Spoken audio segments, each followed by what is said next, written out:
Hey everyone, welcome back to the Rosie Review.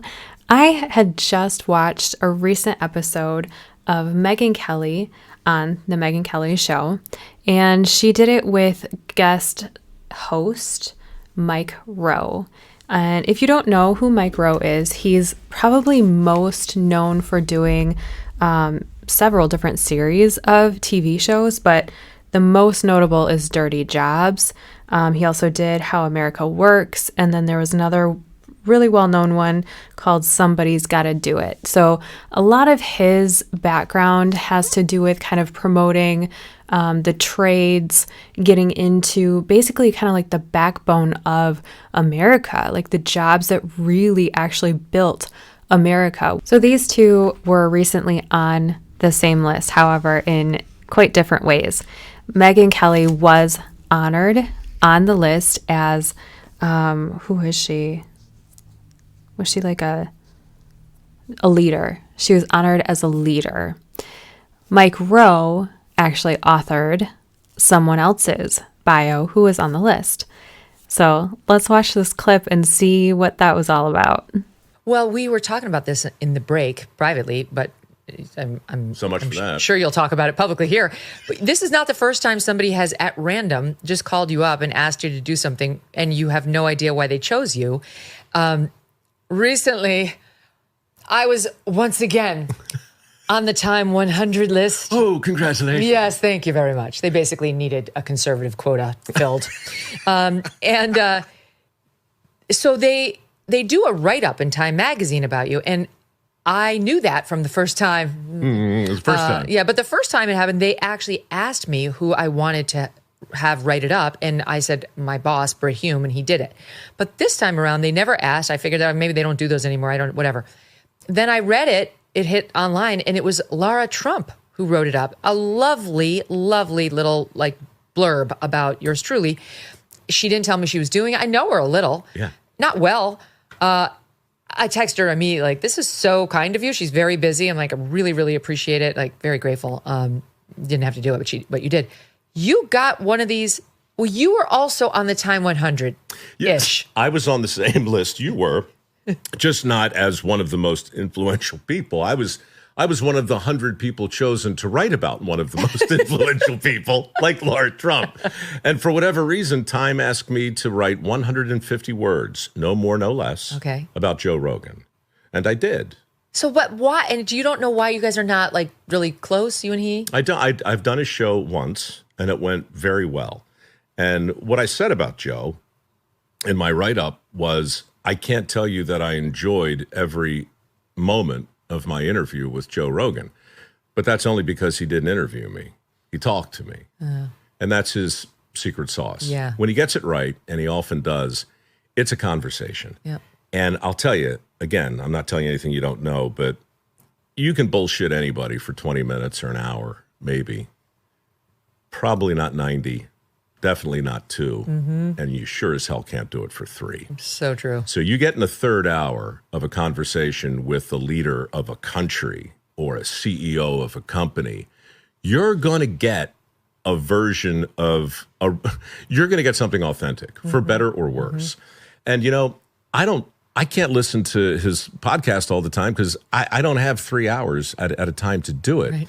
And for a long time, I kind of poo-pooed that. But with this election and Trump's decision to go on and Harris's decision not to go on, yep, that became apocryphal. That was amazing to watch and determinative. And I knew exactly what I wanted to say about Joe. It was all about the third hour, the hour nobody listens to, but is nevertheless quite possibly the most consequential hour in media today. It's very cool. So on that note, we're going to read that little blurb, in Megyn Kelly's words, about Joe Rogan from Mike Rowe.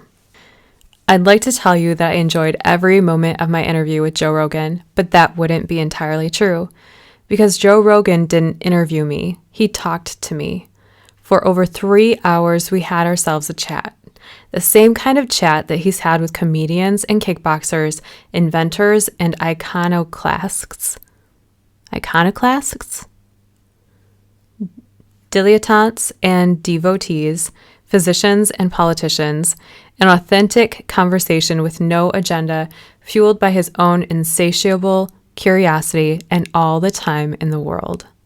Never mind podcasting, Joe Rogan has changed broadcasting. His conversations have moved markets, influenced elections, and introduced millions of people to countless subjects they didn't know they were interested in. He has defied our short attention spans and given his guests, for better and worse, enough time to reveal their true selves. That's funny. In other words, by letting people talk, he's changing the way we listen. And that is changing everything. Well said, Mr. Rowe. I like that. Oh my goodness. His conversations have moved markets, influenced elections, and introduced millions of people to countless subjects they didn't know they were interested in. He's defied our short attention spans and given his guests, for better and worse. I just wanted to read that again. Enough time to reveal their true selves. Oh my goodness, that's hilarious. So, like Megyn Kelly had mentioned, she had, her own little blurb that was written by Lara Trump.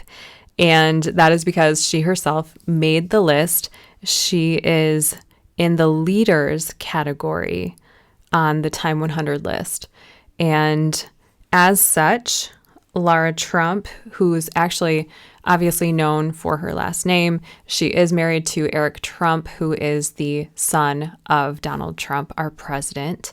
But she also has her own show on Fox News. It's called My View with Lara Trump, which I can't help but wonder if that's a little bit of a kind of like a little parody off of The View, because I think Lara Trump's My View is probably extremely different, almost maybe the opposite of The View. But anyways, I digress. She wrote this little blurb, again, on Megyn Kelly, and let's read it together. Megyn Kelly's journalism is unparalleled and fearless.